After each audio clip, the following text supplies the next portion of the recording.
శ్రీ సచ్చిదానంద సమర్థ సద్గురు సాయినాథ్ మహారాజ్ కీ జై.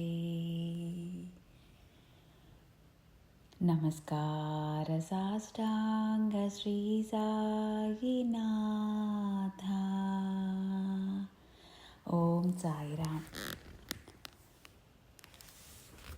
సాయి వికాస తరంగిణి అనే నిత్య పారాయణ గ్రంథం నుంచి ఇవాళ తెలుసుకుంటున్నది ప్రార్థన అంటే దేవుడితో మాట్లాడే సమయం. అది ఎలా ఉండాలి అని మనకు చెప్తున్నారు. ప్రార్థన అంటే దేవుడితో బేరం కుదుర్చుకోవడం కాదు.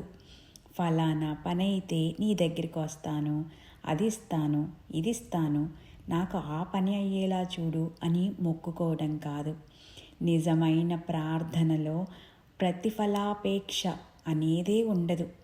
మనకు జీవితమనే గొప్ప అవకాశం ఇచ్చిన దేవుడికి కృతజ్ఞత చెప్పుకోవడం ప్రార్థనలోని పరమార్థం. ఇంకా సూటిగా చెప్పాలంటే ప్రార్థన అంటే మనం దేవుడితో మాట్లాడే సమయం. నిజంగా దేవుడి కోసం చేసే ప్రార్థనలో కోరికలు ఉండకూడదు, ఇచ్చిపుచ్చుకోవటాలు అసలే ఉండకూడదు.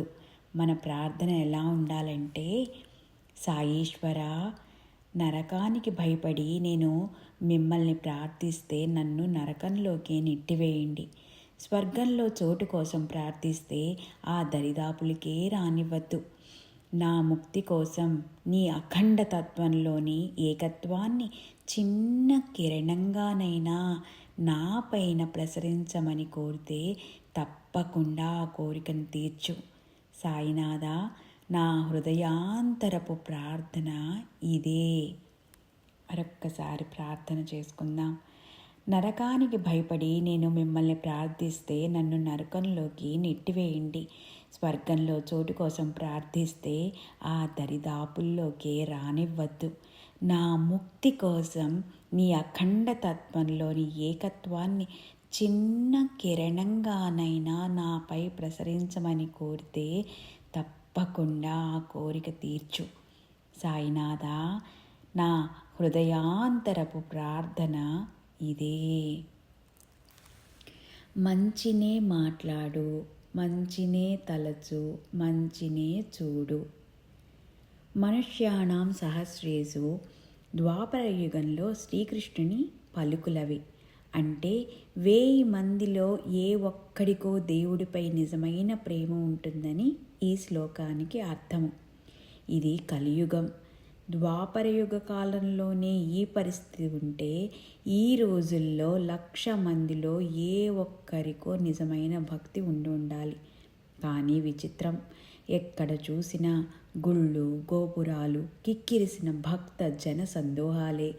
కాబట్టి అందరిలో భక్తి పొంగి పొర్లుతోంది అనుకోవాలా? కృష్ణుడి అంచనా లెక్క తప్పు అనుకోవాలా?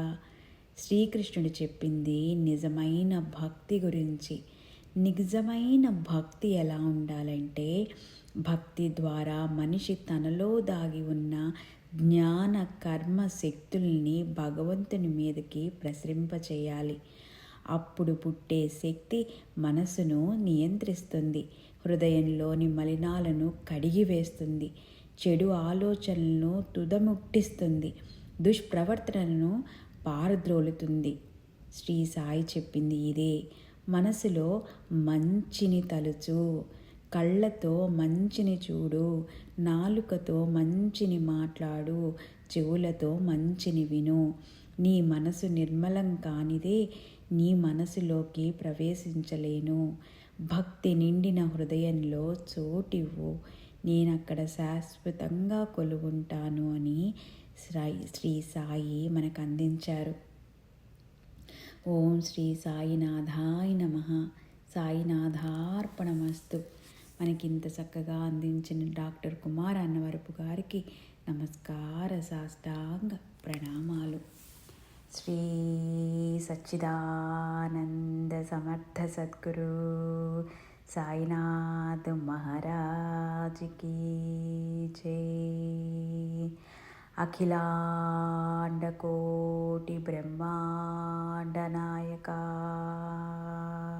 రాజాధిరాజ యోగిరాజ పరబ్రహ్మ శ్రీ సచ్చిదానంద సమర్థ సద్గురు సాయినాథ్ మహారాజ్ కీ జై.